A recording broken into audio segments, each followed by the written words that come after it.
बहुत ज्यादा हमने ऐड नॉर्मली यूट्यूब पे देखे हैं कि आप इस कॉलेज से डेटा साइंस कर लो। आप आज के टाइम पर बूमिंग कैरियर है ऐसा सुनते हैं हम लोग। पहले सॉफ्टवेयर डेवलपर था, अभी डेटा साइंस के बारे में बहुत सुनते हैं लोगों के मुंह से। हर यूट्यूबर वीडियो बना रहा है, उसको बता रहा है डेटा साइंस कर लो, डेटा साइंस कर लो।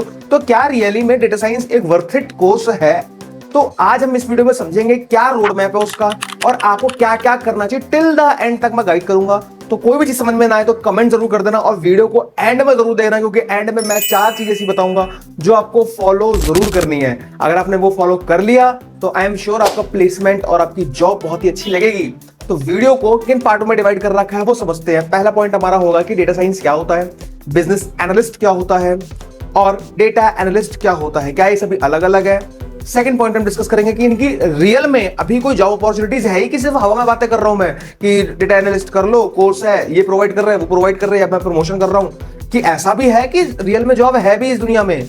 तो भाई उसके बारे में डिस्कस करेंगे, विद लाइव प्रूफ के बारे में समझेंगे हम लोग।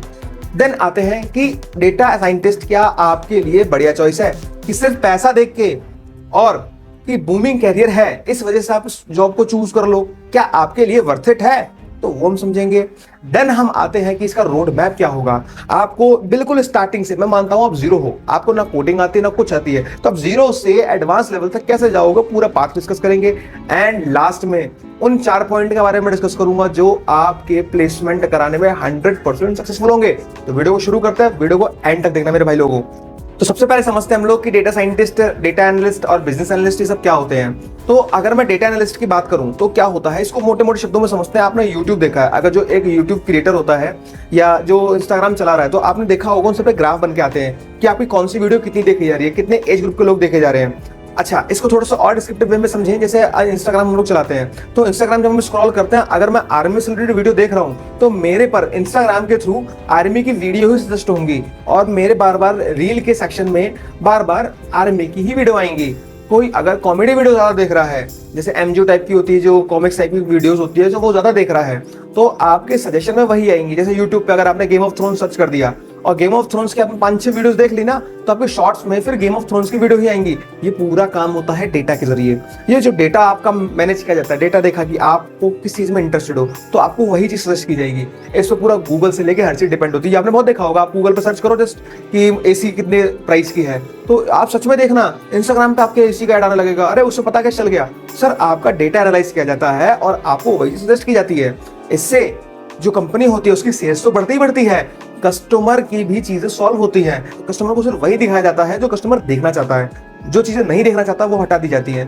तो ये काम जो होता है वो डेटा एनालिसिस का होता है, डेटा को पूरा एनालाइज करना और प्रेजेंट करना। अब वहीं पर डेटा साइंस की बात करें, डेटा साइंस में थोड़ी सी मैथ्स ऐड हो जाती है और वो डेटा एनालिसिस थोड़ा सा ऊपर लेवल का हो जाता है और डेटा साइंस को ही पढ़ के आप डेटा साइंटिस्ट बनते हैं। डेटा साइंटिस्ट में थोड़ा सा आपका मशीन लर्निंग भी ऐड हो जाता है। तो ओवरऑल, क्योंकि आज के टाइम पे प्रेजेंट एज में अभी बहुत ज्यादा डेटा हमारे पास अवेलेबल है, बहुत ज्यादा डेटा अवेलेबल है। अब इतना ज्यादा डेटा अवेलेबल है तो हर कंपनी अपनी सेल्स को इंक्रीज करने के लिए data scientist, data engineer, big data scientist in सभी को हायर कर रही है। लेकिन आप डेटा साइंटिस्ट के जरिए कभी भी हायर नहीं होते। आप जो स्टार्टिंग कैरियर आपका होता है वो डेटा एनालिसिस होता है। अब कई बार आप सर्च करोगे कि डेटा एनालिसिस क्या होता है, बिजनेस एनालिसिस क्या होता है, बहुत ज्यादा आपके मन में क्वेश्चन आएगा। जब आप पता करोगे तो उसका भी मैं इसी में आंसर दे देता हूँ। डेटा एनालिस्ट क्या होता है, बिजनेस एनालिस्ट क्या होता है। तो मैं एक कंपनी का एग्जांपल देता हूँ। एक कंपनी है जिसमें कोई दूसरी कंपनी, जो मेरी क्लाइंट कंपनी है, एक मेरी कंपनी है, इसका मैंने कुछ भी नाम रख दिया, एएफएस करके कुछ नाम रख दिया, एएफएस इंडिया मेरी कंपनी है, और दूसरी कंपनी वो मेरी क्लाइंट कंपनी है। तो वो क्लाइंट कंपनी अप्रोच करती है और उनको अपनी सेल्स इंक्रीज करवानी है मेरे से। तो एज अ कंपनी डायरेक्टर मैं अपने डेटा एनालिसिस के पास जाऊंगा और बोलूंगा उनका डेटा लो और एनालाइज करो। तो डेटा एनालिसिस क्या करेगा, वो पूरा टेक का सारा काम करेगा, पाइथन प्रोग्रामिंग के जरिए उनका पूरा डेटा, रॉ डेटा को लेगा कि ये हो रहा है, इसके जरिए ग्राफ की प्लॉटिंग करेगा, ग्राफ बनाएगा बहुत सारे, और ग्राफ प्लॉटिंग करने के बाद वो जो डेटा होगा वो दे देगा बिजनेस एनालिस्ट को। अब जो बिजनेस एनालिस्ट होगा वो इस डेटा को बहुत ही इजी वर्ड में, बहुत ही ऐसे वर्ड में बताएगा ताकि आप समझ जाओ। ऐसा तो बताएगा नहीं कि सर ये इतना इनका डिप्थ में जा रहा है, इसमें ये प्रोग्रामिंग कोड तो बताएगा नहीं ना। वो बिल्कुल नॉर्मल लैंग्वेज में उसको बताएगा कि सर आपको ये चीज इंक्रीज करनी चाहिए, आपको ये सेल्स में इंक्रीमेंट करना चाहिए, आपका 18 से 24 के जो लोग हैं वो इस प्रोडक्ट को ज्यादा प्रेफर कर रहे हैं तो आप ये इंक्रीजमेंट कर दीजिए। जो काम होता है कम्युनिकेशन का और डेटा को समझाने का, ये काम होता है बिजनेस एनालिस्ट का, और उस पर टेक्निकल वर्क करने का काम है डेटा एनालिस्ट का।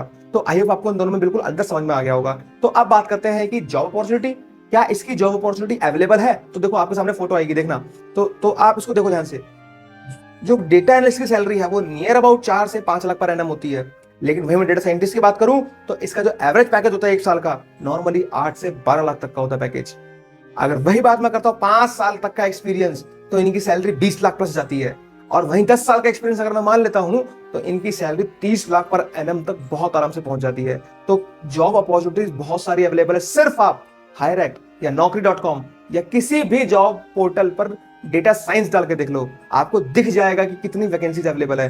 ध्यान रखेंगे, सिर्फ आप डेटा एनालिस्ट नहीं डालेंगे और डेटा साइंटिस्ट नहीं डालेंगे, डेटा साइंस डालना है आपको। डेटा साइंस डालने पर इनसे रिलेटेड सारी फील्ड आ जाती हैं। आप डेटा एनालिस्ट डालते तो उसकी स्पेसिफिक फील्ड होती है, और डेटा साइंटिस्ट डालते तो उसकी स्पेसिफिक फील्ड होती है जिनकी वैकेंसीज कम आती हैं। तो डेटा साइंस डाल के देखिएगा, आपको दिखाई पड़ जाएगा कि कितनी सारी वैकेंसीज अभी अवेलेबल है। जब भी आप किसी जॉब पोर्टल को सर्च करेंगे, आप जॉब को देखेंगे, किसी की बात मत मानिएगा कि आपको क्या स्किल्स प्रेफर करनी है। जब किसी भी आप जॉब को सर्च करेंगे तो उसका जॉब डिस्क्रिप्शन पढ़िए।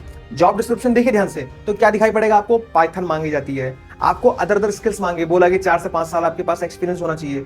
तो आपको ये जो जॉब डिस्क्रिप्शन है इसको बहुत अच्छे से पढ़ना है, इसको रोल अप करके पढ़ते रहो, देखो कि क्या स्किल्स मांगी जा रही हैं। और कई ऐसी जॉब्स हैं जिनको आप प्रेफर करते हो, डेटा साइंटिस्ट हो गया, डेटा एनालिस्ट हो गया, इन सभी की कई सारे आप जॉब डिस्क्रिप्शन पढ़ो।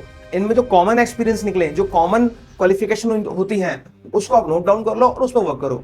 सबसे बेस्ट है, सबसे बेस्ट तरीका है अपने आप को उस लायक तैयार करने का।